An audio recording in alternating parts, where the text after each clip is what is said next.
Pakistan television की खूबसूरत अदाकारा यमुना ज़ैदी और बिलाल अब्बास इश्क में गिरफ्तार।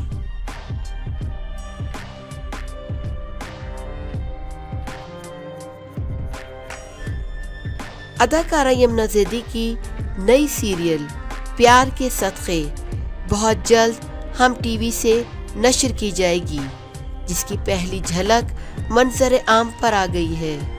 यमुना ज़ैदी ने इंस्टाग्राम पर ड्रामे का पहला ट्रेलर शेयर किया है, जिसे देखकर अंदाज़ा लगाया जा सकता है कि ये दोनों की टीन एज लव स्टोरी है।